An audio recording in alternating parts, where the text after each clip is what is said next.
Bakomi na Mbanza Kongo Satana pe akomi na Mbanza Kongo.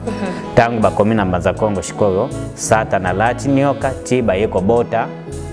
mwana liboso koko Eva abota kai na ye na koko Adate babota ye na Satana. Tangu papa Jacques Kotanfumu mwana ya liboso oyo koko Eva mama Eva bota kazalaka na papa Adate zalaka na nyoka ngeta na nyoka c'est Satan. Abele bandeko bazolandanga ezali anglete ezali latete ezali kikongo. Abel ngeta nandenge nini Abel eza 100% kikongo eza kutu ya kodiskitete mutu nyonso azali mu Kongo akoyeba mena ko limbo lango ngeta eza na ishika babenga kampondani mpondani elakisi ni kobomana eshika nde Kaina abomaki ndeko ati lelo eshika wana soki okomia na Mbanza Kongo tunagaka eshika nini mpondani ezali nyonso bapapa balongo na biso ntango ekoki biso sikoyo tomipesa na makambo misato bolingo mipengo misala keke nyonso kombo na yo ekoye mama na biloko na biso mama yonde ojali mama ya mabota sikawa ntango ekoki amempe alobaki akoningisa mokili ntango wana oyo ezali te maloba nyonso papa alobaki eza kokoka 100 ans ekobota makambo ebele. esengo na libota oyo bazali na nzambe na bango elongo ndakisa ngai na yo moto moindo solo ezali na ngai esengo ngai Maman Falon ntima na kati ya émission tolobela Maman Mulu na kati ya chaîne Menga Makimbango oyo tokosenga na bino tango nyonso bokotaka posa boni poto boka kopanza sango oyo na tonta mine esengo na mokolo mwalelo ko yela bino lisusu mabomba mi ya sika ko yela bino lisusu solo moko ya bapandi sango moko ya balobeli ya bana etata molimo santu yango wana elongo na bino bozali kolanda biso na pesi bino mbote bisika nyonso bozwami kasi na sengi na bino boza pete botika la wana liboso ya baitando na bino po ete boko ko découvrir nani wana Maman Falon ntima ayeli biso na mokolo mwalelo to découvrir ye elongo.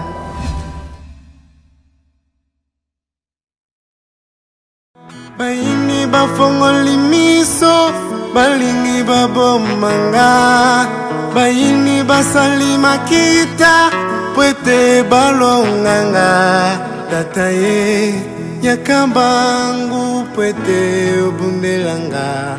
kangolanga ipwete nabikananga tataye yakambangu pwete obundelanga kangolanga ipwete nabikananga baini bafongoli miso balingi babomanga baini basali makita pwete balonganga tataye yakambangu pwete obundelanga kangolanga ipwete nabikananga baini banga batelemelinga balingi kobundisanga enzambe nanga yakambangu pwete obundelanga kanisa pasio monela kingai pwete nabikisama zambe nanga ikotika ngai te solo bandeko balandi ya Menga Makimbango television na yebi ete komona biso elongo na plateau na mfumu Gerkota ye wana kuna bato ya Mbanza Kongo na yebi ete libota momba ya bana tamolimo santo basepeli po ba yebi ete bazui biyano na mituna na bango oyo bazalaki komitungisama tango nyonso yango wana elongo na bino toko solo na naye na masolo etali ya bana na nzambe pe ya boyebi na tina ya mokili mbomba to pe ya balini pamba te toyebaka te wapi tobimela esika nini touta kasi elongo na mfumu Gerkota toko découvrir yango elongo mbuta kiambote kena Kiambote mama journaliste Maman Falon Vraiment papa Jarkota ngai personnellement na kobumba esengo na ngai te na bazali ko na biso na mokili mobimba na lakisa bango lolenge kani na zali na esengo kokuta na sosi na bino pamba te mikolo eleki tellement ebele uta to kabonaki ti to kuta na mokolo lepo to ko kabola o etali makambo ya bana na nzambe bana taki mbango bazali ko na mokili mobimba solo ko bisie bana sosi na ko se présenter bo ba o bazrataki ko yo kabino na ba édition o eleki ndenge to sololaka bako ko découvrir bino sikoyo en personne lisusu awa na kati ya menga makimbango télévision. Bon, merci na ko se représenter na ndenge ya bukoko na biso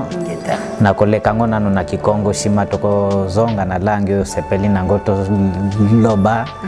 poke batu balanda bien bazala na difficulté te malgré que makambo yo mingi biso bankumu tolobela kango na Kikongo parce que eza d'origine ya balangue nyonso mais pona ko permettre batu nyonso ba yoka balanda biso nde tokokota penza na lingala. Ngai papa Jerikota kombo na nga mfumu Kavena Nkajiko Luvunisa Joseph nazali na libota sengi mvemba nelongo mponda nene nazali mwana ntinu nanga ne Kongo nanga meno kulwa kukunanga mena kulwanga niko sambilo kulwa kukusambila kulwanga niko nazali ntekulu anejinga wajinga mponda Kongo nazali pe na libota oyo batekula ngalisusu na vujidi nkuu nazali mutoyo na uti na Mbanza Kongo na ye na mboka oyo tozali pona kolobela makambo yo mama journaliste toye kokutanela kopanza sango ya papa Shimo Kimbangu na kolongola flu na batoyo bayebi kinkulu te tolobaka na Kikongo mutu oyo ayebi kinkulu na yote kinkulu na yete azali mobungi oyo ayebi kla na yete luvila na ye azali mvilwa donc azali ya kobunga yango tozoko insiste ngai wa bino papa Jerikota Kavena Nkajiko Luvunisa bolanda biso na bukebi nyonso nazo mema bino na maloba mutu nyonso ko se retrouver na Mbanza Kongo ko se retrouver na Kongo dia kati RDC ko se retrouver na Kongo dia Suka na Brazzaville. Merci. Matondo mingi papa Kavena Nkajiko kombo na ilobi nini? Kavena Nkajiko Luvunisa Joseph ezali kombo oyo bapesanga vana botama na libumu koko ya boti papa na biso nde apesanga kombo wana Kavena Nkajiko donc mutu oyo akolobela mutu mwindu azalaki te donc na parlement soki ozangi ba député donc mutu akolobela parti na yo mutu akolobela kote na yo azali te donc Kavena Nkajiko molobela azate Luvunisa elaksi nini Luvunisa elaksi tangu bamindele bazo ya koteya tile lope kaka batoyo bazo ya koteya makambo kaka ya bamindele lubavunisa ke lubakuikila ko bondimela bangote makambo bazo teya ezala ya lukuta donc bayazi azala ko ya kolakisa biso banzambe makambo ya bamindele oya biso to sala te to salo ya bango bakoko koko na biso alobike luvunisa ke lubakuikila ko bondimela bangote bazoko sabiso kombo nanga Luvunisa yango wana Joseph ezali Joseph ezali kombo très capital batu babenga kango ezali kombo mais pona ngai ezali kombo te ezali grade ya biso ba José parce que soki tali na Bible motoyo bateka na histoire baloba na Egypte ngana yebike ezali na Mbanza Kongo oyo bateka na Egypte ndenge boyebeli azalaki Joseph bakeko kuta ye mokonzi kuna papa oyo abokoli Jésus Christ azalaki Joseph Jésus Christ ayeko kufa babaki na ikulusi na mbata kulusu mutu apesa mabele poke bakunde shika bakunda kaye ezalaki Joseph tangu bazokende kokunda ye mutu apesa bilamba oyo babenga bilamba lino azalaki lisusu bilamba ya lino bale babilambo ya leba viscose azalaki Joseph toye kotala na RDC na tawa na Congo avant indépendance na 1918 papa Joseph ngenda kuntima abotami azalaki Joseph le premier président ya RDC comme Congo Joseph Kasavubu Joseph toye kotala deuxième président kaka na RDC Zaire na tawana Mobutu azalaki Joseph. Président oyo bayeko yingela lisusu azalaki Joseph. Toye na Angola président José Eduardo dos Santos azalaki Joseph. Donc na mukuse na ngai oyo abino nazoloba awa Joseph eza Joseph. Donc Joseph. Donc soki tofuye na ba Bible, soki tofuye na mokili, soki na kende na ketinti par tinti na koyako lakisa bino ba Joseph ezali kombo teme ezali grade na biso. Merci. Matondo mingi papa Kavena Kaziko tolobela mama mulu émission na bino oyo bokolandaka butu moi na kati ya chaîne na biso menga makimbango télévision soki ozangi makila tata kimbango lobiko ezalité tolobi ezali école ngonga oyo to bandi zwa moi papier zwa moi silo pambate okokoma ya motuya oyo ekosalisa bino. Papa Jerikota to solo la kina na koloba mbula de GC koki uta to kabola boyebi na tina ya makambo oyo biso na bino bande ko balanda biso bayebi kasto ko zonga mo mokesima na ba émission ile ki to lobela ki ba wei to lobela ki ba wei ndenge nini makambo ekosala makakuna mais avant ete to yeba nanu mutu ya liboso akufaka na sato parce que yango na pendeza imituna na biso tuzana posa to yeba nani mutu ya liboso akufaka uta mokili banda uta tatanza mbasali mokili ya mutu ya liboso akufaka nani wana esika nini bakundaka ye po boyeba ke ye onde mutaliboso akufaka pe awa bakundaka ye kasoni to yeba liwa po tozali kolobela bawe me ubanza biso na liwa yango tokolobelaka tomoni kaka tokufi mutu alali me liwa ikolekaka ndenge nini soki mutu akokufaka kokendaka mbala moko na lola kolekaka mbala moko na esambiselo ya mboto tokota na mozinda masoko na biso ozongisa biso mwa moke po bato bazala na mwa image ndenge tosololaki na mikolo eleki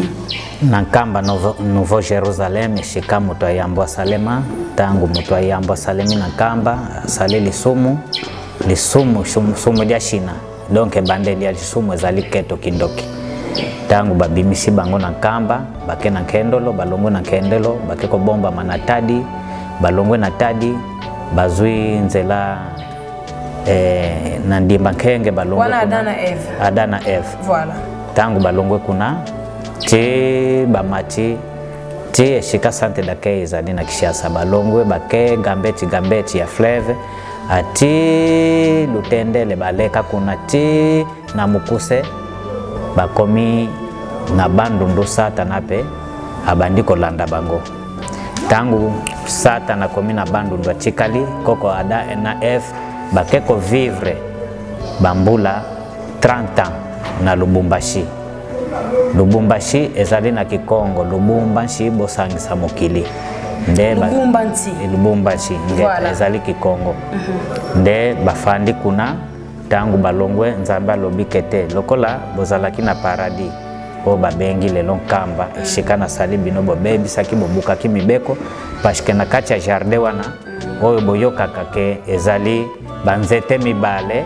nzete moko soki olandiango ozui vie éternelle nzete mususu soki olandiango na kokufa ezalaki awa na kamba banzete wana banda utakala chilelo ezali kote nini papa bon na nzete wana ezali tangu nzete oya vie éternelle babenga kango lukelo nzete wana lukelo voilà lukelo l'arbre de la vie éternelle si yango wana soki olandi nzete wana ti okoyako se recouvrir ozui vie éternelle nzete mususu yango babenga kasata lukelo ezali mutu lelo natana biso bayeko benga Charles Lusolo kisolo kele lukelo ezali nzete ya bumoyi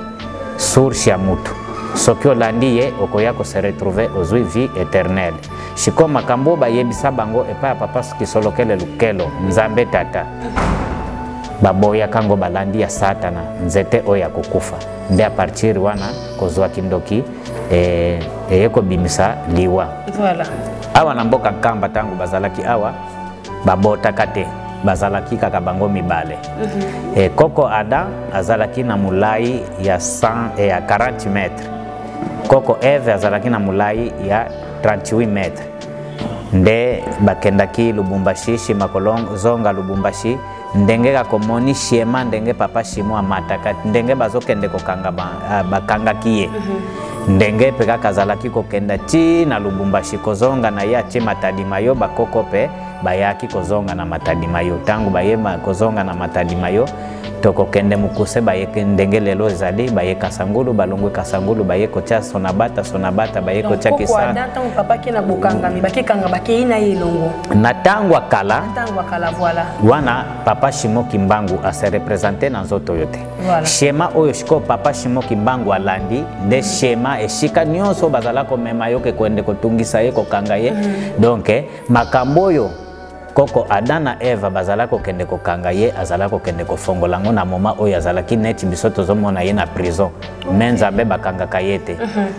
azala ko landa likambo wana kenda kipe kuna poke mutalo bateke batwa alikolo na biso batwa se toza batu mokote koko Ada ava kende mbanza Kongo na koko Eve bazala ko fanda nanu kuna balongwe na kamba mamachi likolo bakiti ti bayeki santu inkisi boko mbanza ngungu bon mbanza ngungu eza kombo ya lelo na kale zala ko benga mankela mbongo balongwe kuna baye kocha lusoloji lelo bazo benga ngo kwilungongo baye na mbanza ndimba makanga ti baye na lukala nzambe ayebishi bango ke lukala vovo lukala ngangu bozala wana bozala mayele kombo ya lukala wana nde bazala kiwana ba visite ba bishika nyonso eza na se mabele banzele ezali bashema nzambe abandiko lakisa bango babumengo nyonso eza na se ndenge nini ya koze gerango ndenge nini ya ko developer mokili pona babiloko wana parce que mokili na biso eza na recherche ya kosakana te o tolobaka nshi yazala kwa wiki wa umvumi na ukukulanga neti umvumi na vantoto donc eza na recherche oye kulaka neti miele na mokili ezali Royaume Congo nde balongwa kina lukala bakena mbanza ndimba makanga oyo babengi lelo kimpese balongwe wana bake Kongo dia kati balongwe Kongo dia kati boyo bayebi kinkanda bale montani ya kuilo oyo lelo babenga kanda balongwe wana ti tandu nkula nkonda minkelo ti malangalombe bakena nkuwanene oyo lelo ezo benga masongololo ti balongwe wana bakena nzela asumpi ya mangu bakolongwe wana bakeko fanda na mbanza Kongo me bakomela kana kacha mbanza Kongo te so bayebi mbanza Kongo montani mokweza kotea kianganga sukozo kende kuimba sapa la mwa foreza wana babenga kakialundwa masweki makongo eshika mabomba miambanza Kongo ezali voilà. Donc eshika nde bakenda kokomela me balosambo na bango bazala kokende kosambela eshika yalanku ezali na ngambo oyo katolike lelo na ngambo oyo misioni na goshe ezali na kulumbimbi eshika kulumbimbi wana eshika bakoko na biso Adana Eve bazo utana kyalundwa bazo kende kosambela eshika wana kokutana na tata Nzambe kokutana na Nzambe mwana bazo kutana pe na mulimo musantu shima nango shikoyo mbeba mususu yeko salema mbeba liboso basenga kabolimi sitendenge babimisaka bango na nkamba bazwaka kindoki bakomi na nani na mbanza Kongo sata a poursuivre bango na tawa na bazala na Lubumbashi tango nyonso bazala kuna bambula nyonso basala sata na longo lisusu na kamba alandi bango ati na bandundu bango balobike programme ya tata Nzambe ndenge ezali bakozala kuna te bakozonga poke babongisela ki bango mboka na mbanza Kongo shika bakokende kofanda etan aleke ye alanda Satan alanda kitena ba angele na ye batikala ko sheje na bandundu tangu bamoni bango bazozonga bazokende shiko mbanza ngongo bango pe balandi bango tangu bango bakomi na mbanza Kongo Satan ape akomi na mbanza Kongo tangu bakomi na mbanza Kongo shikoyo Satan alati nyoka tiba yeko bota mwana liboso koko Eva abota kai na ye na koko Adate babota ye na Satana tangu papa Jacques Kotanfumu mwana ya liboso oyo koko Eva mama Eva bota kazalaka na papa Adate zalaka na nyoka ngeta na nyoka c'est Satan donc mwana wana ayaki ko benga mana kombo ya Kaina elakshi na Kikongo mutu aini ndeko na ye muini donc na mukuse ezali muini Kaina ezali Kikongo nde mwana amibale shikoyo ayeko botama ezali Abele na mbanza Kongo shikoyo Abele shikoyo Ada na Eve na mama Eve bayeko bota mwana liboso shiko na ye shikoyo Abele bandeko bazolandanga ezali anglais te, ezali latete, ezali kikongo. Abel ngeta na ndenge nini? Abel eza 100% kikongo. Eza kutu ya kodiskite te, mutu nyonso azali mu Kongo akoyeba mena kolimbo lango. Ngeta Abel baye kopesa ye kombo ya Abel. Kombo na ye mususu ezalaki Kailu. Kailu donc ezali muto ya peshi kado, apeshi mabonza kitoko, apeshi mbeka ya malamu. Donc Abel elakisi Abel, donc beto tushidi tangu bakei. Abel bazalaki na mama na ye na tata na ye na ndeko na ye Kaina. Sikoyo na tango oyo bazokende kosambela, bazokende kokutana na tata Nzambe, bazongi na bango. Abel azala kosala bilanga na ye, Kaina azala kosala bilanga. Abel azala kobokola bibwele. Tangu oyo koya na mbanza Kongo tokolakisa yo Abel azala kobokelela bibwele awa esika wana ezali. Voilà. Esika pe Kaina azala kosalela bilanga kote ya Lambu oyo bayibi mbanza Kongo, kote ya Lambu ezali. Sima nango shikoyo mwana oyo kaka azala komitungisa mama Abel shiko azolobe pa mama na ye na tata na ye. Comment c'est possible? Biso tozo benga bino ba mama, bino boboti biso. Shikoyo bino batata na bino na mama na bino nanie. Voilà. Yango ba lobi na Bible ke créons l'homme à notre image. Voilà. Genèse chapitre 1 verset 26. Alobi ke mwana zotungisaka mais Kaina mwana liboso azala ko mitungisa te, mais oya mibale nde azala ko mitungisa mingi. Mwana lobi ke te biso to boti bino, mais biso babota biso te, mais basala biso na mabele. Nani asala bino? Abandi ko pesa ba histoire. Te biso batu basala biso baza batu misato, Nzambe tata na Nzambe mwana na molimo musantu. Na tawana na bukoko na biso Jésus Christ oyo tozo benga lelo mwana wana nano abotamite, wana nano ayena nzoto yo toyebeli ete ke babaka ina ikulusi. Bazala ko benga ye Jésus Christ te, bazala ko benga yepe mwana te, poke na likolo Nzambe abotaka te. Na likolo Nzambe azala kena na mwasi te ke Jésus babenga ibabota babenga mwana na Nzambe, no. Mais Nzambe tata na likolo avaya na mokili basala koko Adana Eve. Ndenge tolobaki ke kombo na ezalaki lukelo, donc oto bengi nke vangi créateur. Voilà, ye Jésus Christ bazala ko benga inkete na likolo. Ale oya misatu lelo tozo benga molimo musantu papa Shimo Kimbangu mokili bazelaka nde akita na epai na biso awa na RDC na Kamba. Kuna na likolo bazala ko benga ye mbangu. Voilà. Mbangu bango misatu. Donc na vangi muto yazo créer na nkete technicien na mbangu. Donc bango misatu bazaka kailoko moko. Tango zo créer loko vangele kwa kala yo nkete kala yo umbangu. Donc sokyo zana makambo misatu wana na musala. Donc babengi yo maître okolemba na loko te loko na yoko bima bien sans faute. Donc ndeyo yango babenga ka okobenga tango yo kike un technicien okobenga ye mbangu na kikongo. Muto yo pesa kama yele epa ya batu poke azala technicien oyo babenga ka mbangu. Muto yo shiko ya pesa kama yele wana ndeye ye babenga ka kimbangu. Donc kimbangu en personne azo revele yo azo talisa yo azo pesa yo biloko yo zo sala ndeye mutu azo pesa ndeye kimbangu. Yo mutu shiko zozwa mayele ya kimbangu poke osala eloko babengi yo mbangu. Okay. Donc bango misatu bazana fonction moko, bazana mayele moko, bazana makambo moko, basala kana kati ya musala. Nde expliquer na mukuse poke za makambo mingi ba secret mingi za wana ko ya découvrir Shimo Kimbangu kombo ya kimbangu sokyo talina mukili inikema tango azalaki na likolo kombo wana apekiti. nde mama journaliste ndenge lobby koko Adam na koko Eve ba explique mwana ke biso basali biso epa ya vangi na nkete na mbangu. Donc yoto bengi nzambe tata nzambe mwana na molimo mosantu. Tangu Jésus Christ ayeko bota mana kombo ya na epa ya mama Marie.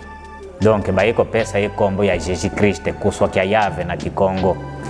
Tangu papa Shimo Kimbangu ayeko bota mana na mama Kimpavita ayeko bota mana mama Lueji nde bayeke kubenga ina kombo ya Kimbangu. Me kombo na ye banda na likolo atia kiti na kombo na ye wana.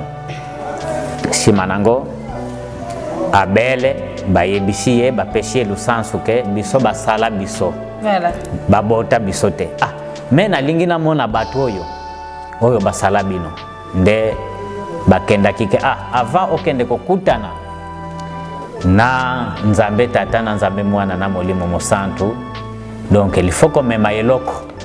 pona komona na ye pona kokumisa na ye. Nde ya lobike eloko nini na komema ya lobike bon ndenge bokolaka zwa ebuele na nani Kaina petangwa yoki marke wana yepe akena bilanga azwi ndunda oye tela ya shokola ya jaune azwi kabiloko wana pashikazala kina ye mwana na nzambe te azwi keloko amemi yepe akei ebuele meme oya kitoko oya bota makisika ya bien aponi penza ya mafuta wana azwi nde se prepare amemi. Tangu amemi bakei esika shikoyo lelo tozobenga kulumbimbi ezali. Voilà. Pembeni ya kulumbimbi wana esika pekaka mai oyo tobenga ka maza mashima kuna namba za Kongo ezala ko benga maza makinzinga. Donc ezali mai ya kla ya papa Shimo papa dia ngenda kuntima papa kisolokele papa dia lungano. Maza makinzinga libota ya mama Mwilu kya wanga njitani. Shiko tangu mai wana basali yango transfer na kamba babenge yango maza mashima meshimanga empeve zambi. Mena bukoko na biso na kutime na biso na bunzambe na biso tobenga kango maza makinzinga. Shima donc kulumbimbi tolo bezeli sika oyo takoko adana F bazalaki kosola na bazala kosolelela kosenga likamonionso kozwa ba instruction likamonionso bazala kosala que ce soit babenga na bangote soki obengani mutu akokimela wapi nzambe soki abengani mutu me nde babimisa bango na kamba ba gardien kamba ba bombiango ti mukolo ndenge ba papa bayaki kozongela mboka na bango eza mboka ya ilaka pona kokokisela makambo ndenge babebisaka babimisi bango na kamba batiendelo oyo babenga kankendelo bange bakeko fanda na nkendelo elakisi ndelo ka partir lelo moyebo kota lisusu na kamba ezate na jardin d'Eden nde a partir ba ane wana jusqu'à présent kamba ezali gardé na ba Armageddon ti bakepe na Mbanza Kongo ava bango bakoma kuna ba Armageddon lisusu bazalaki deja na kati ya Mbanza Kongo. Voilà. Simanango na mukuse na ero bayoka na ba ero ya mabonde li 15h 12h 10h 18h 22h 3h 0h ba ere nyonso mona katobonde la ka ba ere wana banzambe bayaka ko visiter biso ere wana shikotangwe kokaka na poko ya 15h bakiti bokwe bakende kolakisa bana ke bato oyo bolukaka oyo basala biso nde bakoyozo ya kotala mashaki mutu amemi likabo na ye. Voilà. 15h beti bakei shaki mutu amemi mbeka na ye. Tangu amemi mbeka babondeli ale nzambe tata na nzambe mwana na molimo mosantu mvangi nkete na mbangu babimi ke pona kokutana batu basala biso poke bomona na bango Abele azwi ebuele na ye apeshi ale Kaina azwi ndunda na ye azwi apeshi biloko ya utakana ngona bilanga apona biloko ya mabebe kakamonika ka na pesa gani na pesa shima yako pesa nzambe basepeli penza batali ebuele wana na sante ndenge ya kolobi ya mafuta ngebu ikaboye ko sepelisaka nzambe otalaga nini ozali ko bondela nzambe na yo toke na biso asepeli na ye tango asepeli bango ye Kaina klasi shikoya yaki ko yinela leki na ye ko yina keto ekoti na leki poka moni nzambe asepelika kana Abel pona iloko oyo apeshi ndenge pelelo tolobaka nzambe asepelaka mutu nyonso soki opeshi eloko ya malamu atanga Jerikota opeshinga iloko ya malamu na kosepela soki opeshinga iloko ya mabe na koyima donc Mark wana nzambe asepeli na Bele yeshi koyo a partir wana aini leki na ye Kaina ngeta Abele shikoyo ndeba sepeli na ye na tata nzambe shikoyo Abele posa na ye banzambe babunga kalisusu na misu na yete bazalaka ka toujours présent bazalaka ka ilongo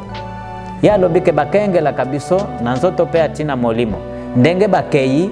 bakozonga na bango shiko Abele lobike Abele obeto tushidi yona ni biso to chikalina nani Abele Bele donc okolo banayo Bele donc banzambe bakei donc Abele sepelaka lisusu te pashika moni nzambe tata na nzambe mwana na molimo mosantu oyo basala baboti na ye donc azalaka na posa wana shiko ye azalaka otungisama Abele obeto neti ndenge to saliboye yo mama okokende Kishasa soki biso to chikali tolobike papa journaliste Abele beto tushidi biso to chikali donc ezali Kikongo soki otalipe na français babengaka esika roi numéro datonga Babel babengi tour de Babel donc esika topanzana kabiso nyonso topanzani Babele batu ebele bakei Babele beto tushidi donc batu mususu bakei biso tochikali na mbanza Kongo shima ya likabo wana tokokendeka ka eza mama na responsabilité makabo mingi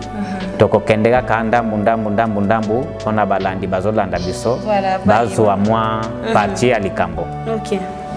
banzabe bakei me tango ya mabonde linyonso bazala ko ya kotala bango kombo ya Bele euti batu bakei ezali Kikongo Eva luvati eshika mwashi auta Adamu kombo ya mutu oyo ya yambo basala Adamu elakisi na Kikongo Adamu inu donc batela mese soki mutu ozaya kokufa tona bampevya ndongo batu basalisaka donc soki mutu akufi ndenge basala koko Adam tangu basali nzoto na ye ezalaki na nguya te nzoto na ye ezalaki epave ezalaki mabele kaka basali ya mabele basali yango neti ekeko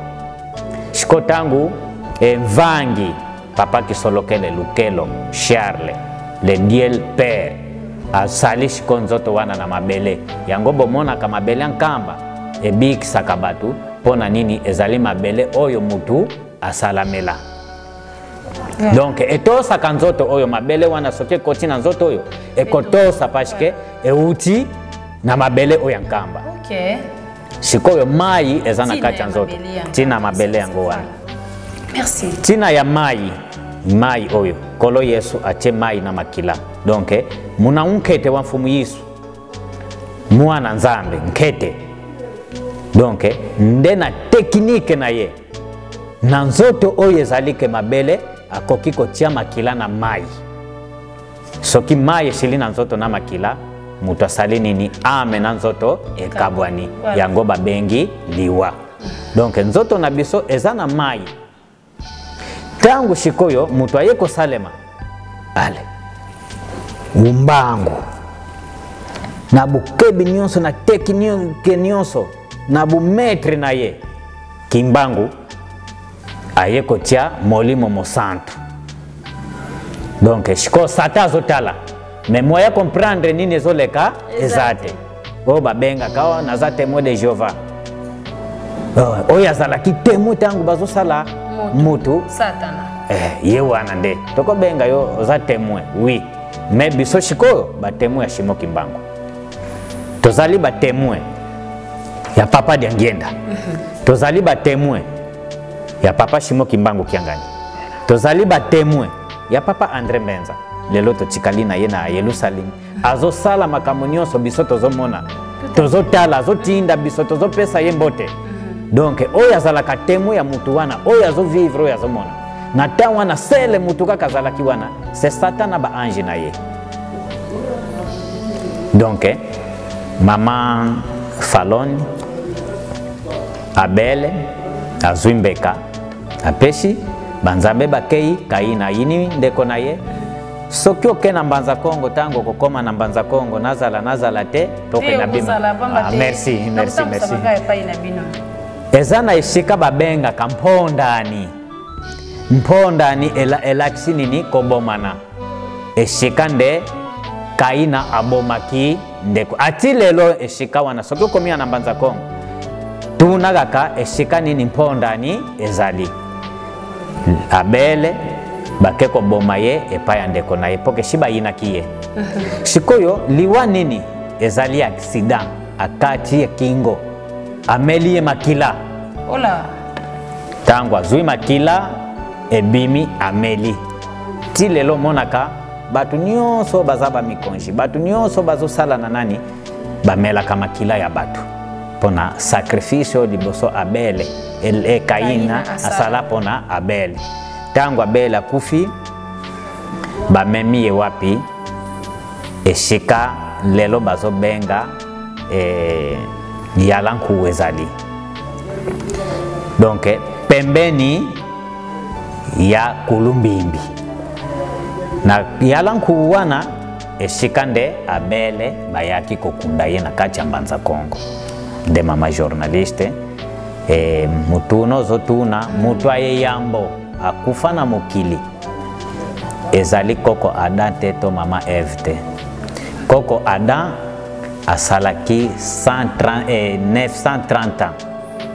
na se amabele te ni na vie na ye mobile na vie normale ayaki ko sala 930 ans mais Abele wana shi akufa mais a partir wana nde bayaki ko bota kaka yete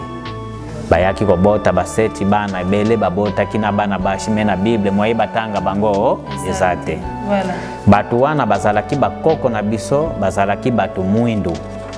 Na soki muto yoki na Israele batu ayambo batu bazala kuna te na koyebisa bino boye lelo nazongeli yango mundele azali erransa azali héritier ya lisumu ya mutu mwindu. Première génération mutu abandakango eza Koko Adam na mama Eve eyaki kosuka na Koko Noe o babengi Lukengo kombo na ye Joseph kombo na ye mususu ezalaki Mwanda donc molimo oyo babengi Koko Noa abotami na Mbanza Kongo. Koko Adam na Eve babandi première génération papa Jarkota tango Abele bakundiye makambo sili na mpeka esili na babomeli na mponda na pondani babomeli kuna bake kokunda ye na yalanku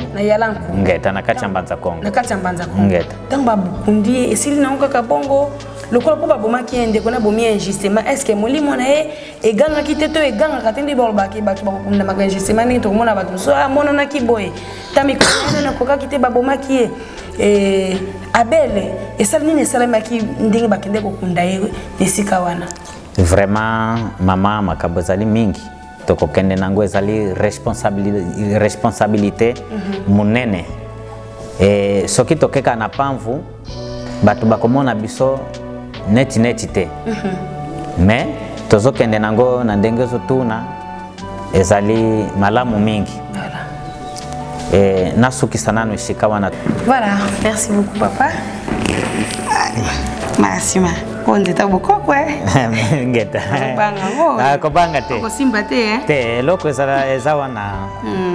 Koko Moïse. Voilà. Azalaki na nzete. Papa Shimo Kimbangu avakende na Brazzaville lulendo telemaki. Voilà. Pona kolakisa kinga na zantekulu. Ezana nzete. Ifo ezala. Merci. Ngape telemi na kei. Voilà, merci.